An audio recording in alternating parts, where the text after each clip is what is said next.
Insta பேஜில் ஜிமிக்கி பொண்ணுங்கிறவங்க தன்னோட கருத்தை பதிவு வச்சுருக்காங்க. என்னன்னு கேட்டோம்னா, ஸ்கூலில் கொடுக்குற யூனிஃபார்மும் அந்த பையோ தரமற்றதாக இருக்குது, அது வேண்டியதே இல்லை, கொடுத்தா நல்லதாக கொடுங்க, இல்லை வேணாம் அப்படின்னு சொல்லிட்டாங்க.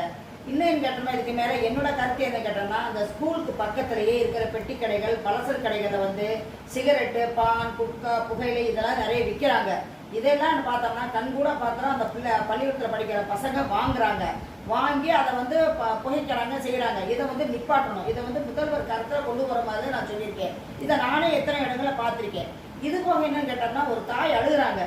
இந்த மதுவிலக்கு சட்டமானது ஒரு 4-5 வருஷத்துக்கு முன்னாடி வந்துச்சுன்னா என் மகன் உயிரோடு இருந்திருப்பான், குடிச்சான் செத்து போனான் அப்படின்னு ஒரு தாய் அழுகிறத வந்து நான் யூடியூப்லேயே பார்த்தேன். இன்னொரு பொண்ணுன்னு கேட்டோம்னா, எங்கள் வீட்டுக்காரர் இப்படித்தாமா குடிச்சு 3 வருஷத்துக்கு முன்னாடி செத்து போனாங்க, இப்போ நான் விதவையா இருக்கேன், பிள்ளைகளை வளர்க்க மாட்டாம வீட்டு வேலைக்கும் காட்டு வேலைக்கும் போகிறேன், இந்த திட்டத்தை வந்து முன்னாடி கொண்டு வந்தால் இன்னைக்கு என்னோட கணவர் வந்து என்னோட உயிரோடு இருந்திருப்பாரு அப்படின்னு சொல்லி 2 பேருமே அந்த கருத்துக்களை பதிவு விட்டுருக்காங்க. அவங்களே நம்ம யூடியூப்ல பார்க்குறோம்.